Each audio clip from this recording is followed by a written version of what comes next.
ask the question, inflation, fact or fiction? I think inflation is probably one of the most misunderstood words in the English language. I brought with me a Webster's definition of inflation, which properly defines inflation as an expansion in the supply of money and credit. Let's go back to the 1990s. The Fed created a lot of inflation in the 1990s. What Americans did with those asset-based inflation. No, let me finish. What Americans did with that money is they spent it on imported products because America lacked the industrial capacity to produce those products ourselves. So money went abroad. That kept a lid on prices, but it didn't end there. Foreigners used those dollars that we created to bid up U.S. stocks. They invested in our stock market. That produced rising stock prices. That was inflation. When the stock market bubble burst, foreigners then recycled those dollars into the bond market. That produced a rise in bond prices. It dropped interest rates, allowing Americans to bid up real estate prices. Americans then used their added home equity to borrow more money and send more dollars abroad, which foreigners then used to bid up natural resource prices that were necessary in the production process. So that's one of the problems with inflation. It creates malinvestments, it creates overinvestments, it distorts economic thinking, and ultimately we're all going to pay the price for that. But the U.S. economy, rather than being the engine of growth, is simply the engine of global inflation. We're borrowing from abroad to consume. That's not efficiency. The budget deficit is going up at an annualized rate of $1.62 trillion. It just seems to me that there's almost really no real economic growth that's happening away from the deficit. And while this is happening with the deficit exploding, the Fed's raising interest rates, which means the interest expense is going to be increasing year by year. So why? Maybe the economy is better than people think. No, I don't. I think it's a debt-based economy. So it depends what. When retail sales go up because people borrowed more money, is that really good? I mean, if you meet an old buddy of yours from college and you say, "How you doing?" and the guy says, "I'm doing great. I've got a huge mortgage. I've got a second on top of that. I've got 4 credit cards all maxed out, and I got this brand new watch. I am killing it." And you go, he says, "How are you doing?" You go, "Gee, I don't know. I mean, I paid off my mortgage. I don't have any credit cards. I got $1 million saved." Which one of you is doing well? I mean, the one that's consuming a lot might feel good in the moment, like our consumers feel good in the moment, based on the current confidence surveys, but their expectations of the future are weak. Well, that sounds like the guy that's your buddy in college. It doesn't sound like you that has actually saved and are in a position to invest in the future. So I don't really think the economy is all that great. I think that when the deficit expands by hundreds of billions of dollars and you get a couple percentage of GDP, that's just debt. All you did was borrow money, and of course it leads to short-term economic growth. But how are we going to keep this going?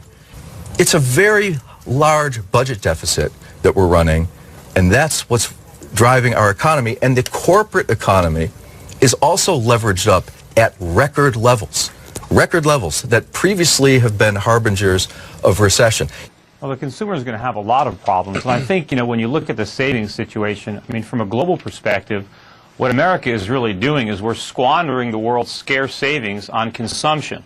The whole concept of savings involves underconsumption and self-sacrifice. The concept is that an individual earns money but doesn't spend it all, and the resources that he saves are freed up to be loaned to an entrepreneur who uses those resources for capital investment, which ultimately leads to greater production and rising consumption in the future and a higher standard of living.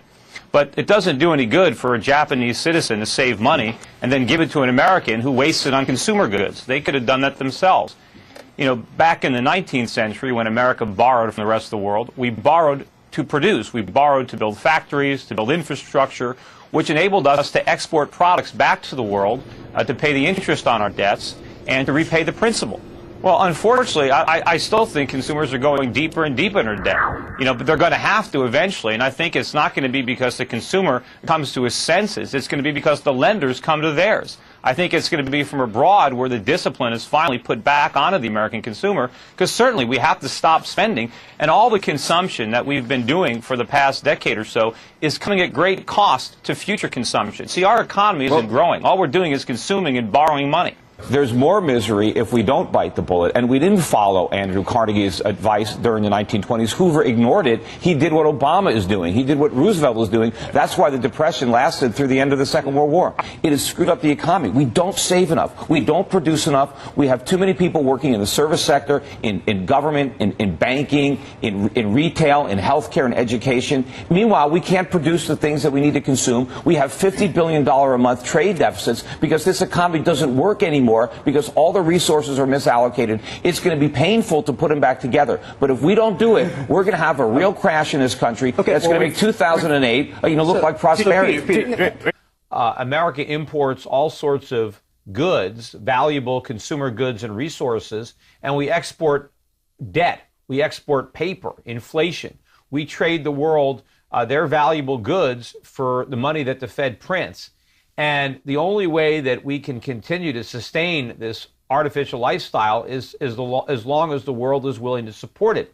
The world has to be willing to loan us money, but never expect to get paid back. In fact, we just said with this whole debt ceiling charade that if we can't borrow more money, we're going to default. Look, America is going to borrow as much money as the world is dumb enough to lend us. That's the bottom line, because we've already borrowed more money than we can possibly repay. We can barely pay the interest. The only reason we can pay the interest is because the rates are so low. But when rates go up, we won't even be able to afford the interest, let alone the principal. So it's a Ponzi scheme. We've told the world it's a Ponzi scheme, yet for some reason, everybody continues to participate in the scam. When the world doesn't want to buy our bonds anymore, then the dollar is going to crash. We're going to have a dollar crisis. We're going to have a sovereign debt crisis, and the party will come to an end. But not on our terms. It'll be the world that finally imposes the discipline that our own leaders lack the integrity or the courage to adopt themselves. We would not obliterate our debts by inflating them away. I think a restructuring is much better than inflating.